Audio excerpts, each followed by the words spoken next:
माजी आमदार अशोकराव काळे दुसऱ्यांदा आमदार झाल्यानंतर धारणगाव कुंभारी शिवारातील नागरिकांच्या दळणवळणाचा विचार करून जुन्या पुलाऐवजी नव्या आणि मोठ्या पुलाचं काम तातडीनं सुरू करून पूर्ण करण्यात आलंय।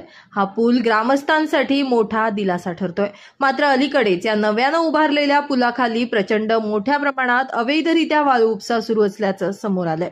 यामुळे बापानं उभारलेला पूल मुलाच्या कार्यकाळात ढासळणार की काय अशी चर्चा सुरू झाल्यानं आमदार आशुतोष काळे चांगलेच आक्रमक झाल्याचे बघायला मिळाले। वाळू तस्करांवर तातडीनं कारवाई झाली नाही तर मलाच कायदा हातात घ्यावा लागेल, वेळ आलीच तर वाळूच्या गाड्या पेटवायला मी मागे पुढे पाहणार नाही, असा कडक इशारा त्यांनी पोलीस आणि महसूल यंत्रणेला दिलाय।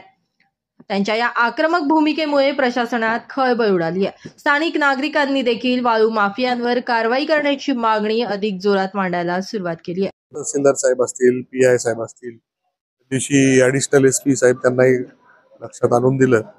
हे तुम्ही एकत्रित पोलीस यंत्रणा असेल आणि महसूल यंत्रणा असेल या दोघांनी मिळून ते वाळूचा उपसा त्या ठिकाणी थांबवावा।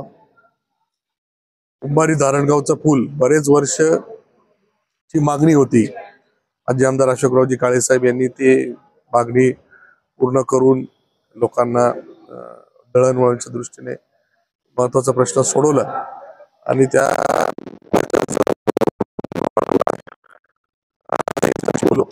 त्यांच्याही कानावर घातलेले आणि माझी पोलीस यंत्रणेला आणि महसूल यंत्रणेला आता अशी चेतावणी आहे, तुम्ही जर त्या ठिकाणी वाळू उपसा थांबवला नाही मला कायदा हातात घ्यावा लागेल।